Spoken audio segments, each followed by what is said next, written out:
हमें अगले दिन एम्पीरियल पैलेस का सीन दिखा रहता है और हमारी हीरोइन का महल। वहाँ पर हमारी हीरोइन कल के वाक़ये को सोच रही थी। वो सोचती है कल तो हम लोग वहाँ पर रुक गए, लेकिन आज सीरियस ने फिर से एक कंटेंट क्रिएटर होने का हक अदा किया। सच में वो तो हम सबको बातें सुनाई जा रहा था कि तुम लोग ये भी नहीं कर सकते। और काइलो और हेजल तो अभी तक एक दूसरे कंपटीशन में लगे हुए थे। वो सोचती है ऑनेस्टली सर मेलविन को एक नाइट होना चाहिए था, उन्हें कंटेंट क्रिएटर होना चाहिए था, फिर तो ज़्यादा पैसे मिलते ना। लेकिन तभी वो इस रैली को देखती है और सोचती है लेकिन इस वक्त ये मैटर नहीं करता। इस वक्त सबसे ज़्यादा ये मैटर करता है कि इस रैलो को यूज़ कैसे करना है। एग्नेस सोचती है मुझे बस इस रिफ्ट के मसले को हल करना होगा और जाके जल्दी से काइलो को मैं मैरिज प्रपोजल भेज दूंगी, फिर तो सब कुछ फिक्स हो जाएगा ना। मैं कहूँगी चलो ना शादी करते हैं, और काइलो कहोगा हाँ हाँ। और वो सोचती है बस मेरा प्लान तो यही है ना, लेकिन क्या कोई चांस हो सकता है कि मुझे उस पावर को यूज़ करना आ जाए। वो सोचती है अपने दिमाग पे जोर डालो एग्नेस, अपने दिमाग पे जोर डालो। लेकिन तभी उसकी मेड वहाँ पर आती है। वो कहती है प्रिंसेस आप मेरी बात सुन भी रही या फिर नहीं। वो कहती है तुम यहाँ पे कब आई। तो वो कहती है मैं कब से आपको बुला रही हूँ, आपने तो मेरा एक लफ्ज़ भी नहीं सुना। तो वो कहती है अच्छा हुआ क्या है। तो वो कहती है ऑनेस्टली आप पूरी रात बाहर रही, आपने किसी को बताया भी नहीं, और अब आपको ये भी नहीं याद कि आप टेंपल जाने वाली हैं। तो वो कहती है टेंपल। तो वो खुश रहती है। वो कहती है हाँ हाँ ऑफ कोर्स। और वो सोचती है मुझे याद आया एक रेगुलर टेंपल मीटिंग तो होती है ना, और उसी की हेल्प से मैं कुछ ना कुछ कर सकती हूँ। तो वो कहती है थैंक यू क्लोई, तुमने तो मेरी मेमोरी को सही कर दिया। वो कहती है अच्छा। तो क्लोई कहती है हैं तो मतलब आप भूल गई थी क्या, आप नहीं भूली थी। वो कहती है हाँ हाँ। और तब वो बताती है कि रेगुलरली टेंपल और एम्पीरियल पैलेस के दरमियान मीटिंग होती है, जिसमें पार्टिकुलर मीटिंग के दरमियान हम सारे मसलों को हल करते हैं। लेकिन इस मसले के दौरान मैं अपना मसला भी हल कर सकती हूँ, क्योंकि इन्वेस्टिगेशन तो मैं टेंपल के अंदर ही कर सकती हूँ ना, ताकि इस रैली को खोला जा सके।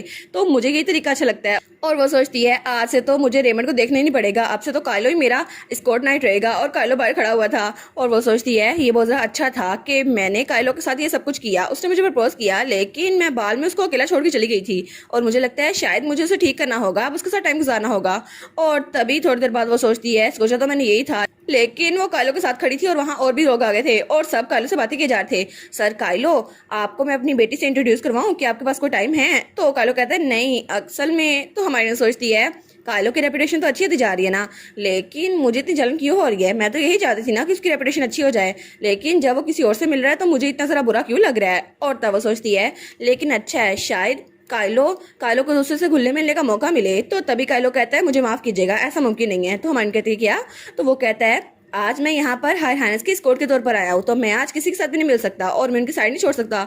तो हमारी कहती है क्या काइलो ने मेरे लिए आवाज उठाई। और तब वो काइलो को देखती है तो काइलो भी हल्का हल्का ब्लश करा था। और तब वो दोनों एक दूसरे को तो देखी जाते हैं। तो हमारी सोचती है चलो भाड़ में गया रैलिक में अभी जाती हूँ उससे शादी कर लेती हूँ, लेकिन वो सब दिल में सोचती है, उसको कुछ नहीं कहती। और तब एक एक करके सारे नोबल्स पीछे हट जा रहे थे। तो हमारी कहती है मुझे इससे कुछ फर्क नहीं पड़ता, अगर आप बाकी के पास जाना चाहते हैं तो ये अच्छा होगा, आपकी रेपुटेशन अच्छी होगी और आपका रिलेशनशिप भी अच्छे हो जाएंगे उनके साथ। और अगर ऐसा कुछ हुआ तो कोई बात नहीं, आप सोशल गैदरिंग में अच्छे से रह सकते हैं।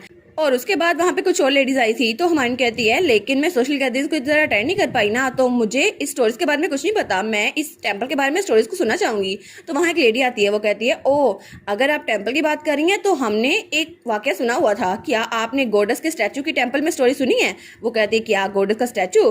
तो वो कहती है जी बिल्कुल, हमने सुना था कि यहाँ पे एक गॉडेस का स्टैचू है जिसके सामने कोई भी जाके कोई विश मांगता है तो वो पूरी हो जाती है, और उसकी वजह से उसको उस गॉडेस की आवाज भी सुनने को मिलती है।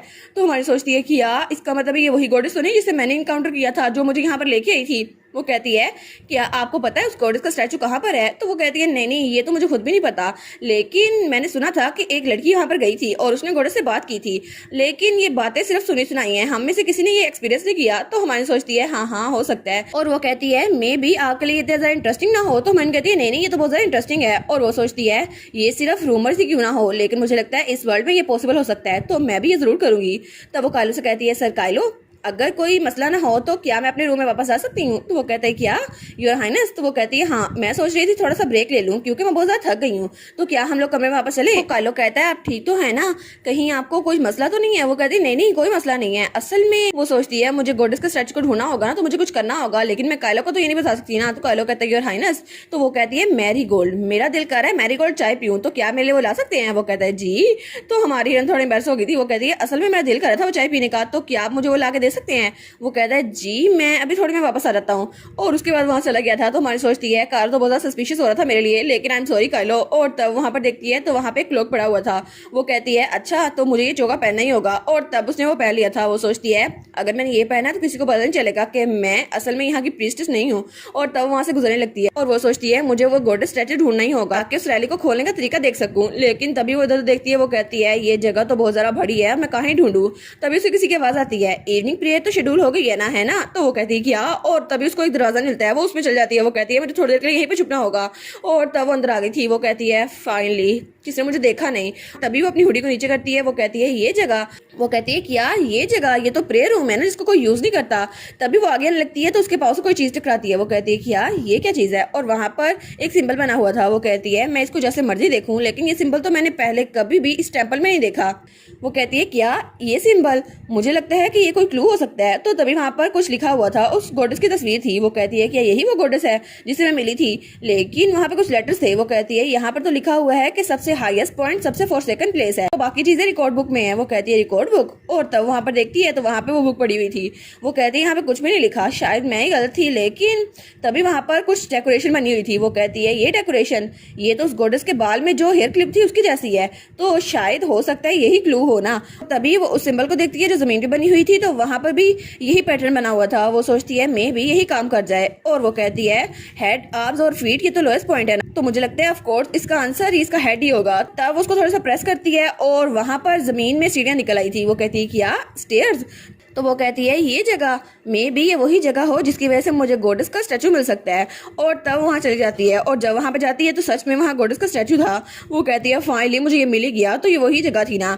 तो तब उसके सामने जाके कहती है क्या आप मुझे सुन सकती हैं, क्या आप बोल सकती हैं। लेकिन तभी उसके आगे कोई नोटिफिकेशन आ गई थी। वो कहती है ये नोटिफिकेशन, लेकिन उस पर जो लेटर्स लिखे थे उसको समझ नहीं आ रहे थे। वो कहती है यहाँ पे तो डिवाइन एटम के बारे में कुछ लिखा है, वो तो मुझे समझ आ रहा है, लेकिन बाकी कुछ क्या लिखा हुआ है। और तब उसको हाथ लगाने लगती है, लेकिन वो थोड़ा सा भी इधर उधर नहीं होता, और तभी गायब हो जाता है। तो मन कहती है ये कहाँ पे चला गया।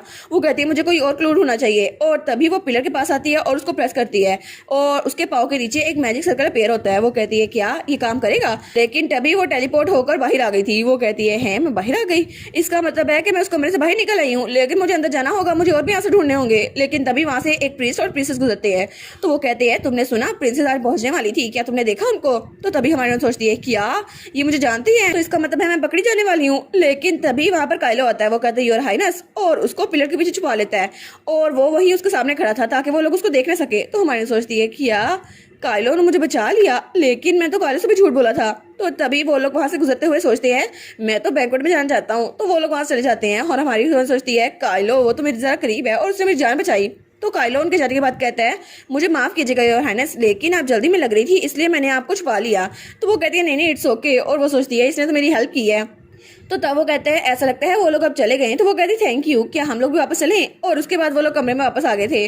तो वो कहती है मुझे माफ कीजिएगा मैंने आपसे झूठ बोला, लेकिन अगर भाई को पता चल गया तो वो बहुत ज़्यादा गुस्सा होंगे कि मैंने कोई और इंसिडेंट काज कर दिया है। वो कहता है नहीं मुझे खुशी है मैं आपकी हेल्प कर सका। तो वो कहती है लेकिन आप क्यूरियस नहीं है कि मैं टेम्पल में इधर उधर घूम क्यों रही थी। वो कहता है ऑफकोर्स नहीं, मैं आपके बारे में क्यूरियस नहीं हूँ, इस बारे में तो बिल्कुल नहीं, क्योंकि मैं आपका स्कॉट नाइट हूँ। आप कुछ भी करेंगी तो उसके पीछे कोई ना कोई मीनिंग होगा, इसलिए मैं बस आपके ऑर्डर पूरा करना चाहता हूँ। तो हमारी सोचती है वाह काइलो तो ऐसी बातें आराम से कर लेता है, कितना हैंडसम लग रहा है ना। तो वो कहता है लेकिन फिर भी मुझे ये बहुत ज़्यादा अच्छा लगता कि अगर आप मुझ पर कुछ और रिलाई करती, अगर आप मुझ पर भरोसा करके मुझे बताती तो मैं आपकी हेल्प कर सकता था। इसलिए चाहे कुछ भी हो जाए आप मुझे कोई भी ऑर्डर देगी और हाइनेस मैं उसको पूरा करूंगा। तो हमारी यहाँ सोचती है सच में। तो वो कहता है हाँ बिल्कुल, आप मुझे कुछ भी कहें मैं आपको ऑर्डर को पूरा करने की पूरी कोशिश करूंगा, क्योंकि मैं आपके साइड पे रहना चाहता हूँ। तो हमारी कहती है हाँ ठीक है, और वो तो ब्लश किए जा रही थी। तो वो कहता है ये बहुत ज़्यादा रिडिकुलस होगा ना, लेकिन फिर भी मैं आपसे ये सब कुछ कहना चाहता था। और मैरीगोल्ड टी वो तो आपने जो मेंशन की थी मैंने वो तैयार कर दी है। वो कहती है अच्छा ठीक है तो हम लोग जाके पीते हैं। और वो सोचती है मैं भी काइलो के बारे में सेम फील करती हूँ कि वो भी मुझे भरोसा करे, लेकिन मुझे नहीं पता कि आगे क्या होने वाला है, इसलिए मुझे थोड़ा सा इंतजार करना होगा। तो वो उसको देखती है और वो सोचती है अब चाहे कुछ भी हो जाए काइलो, तुम्हारे हैप्पी फ्यूचर के लिए मैं कुछ भी करूंगी, चाहे उस रैली को खोलना हो या उस गॉडेस के स्टैचू तक चुपके से जाना हो, मैं तुम्हारे लिए कुछ भी करूंगी ताकि हम लोग हैप्पीली रह सके। तो चाहे कुछ भी हो जाए मैं तुमसे प्रॉमिस करती हूँ कि तुम्हारा फ्यूचर हैप्पी ही होगा।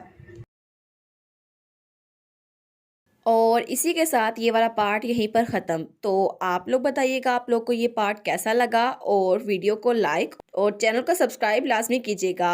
बाकी वीडियोस का लिंक भी स्क्रीन पर नज़र आ रहा होगा, तो काइंडली उनको भी चेकआउट कर ले। और thank you so much for watching my videos. Stay safe, bye bye.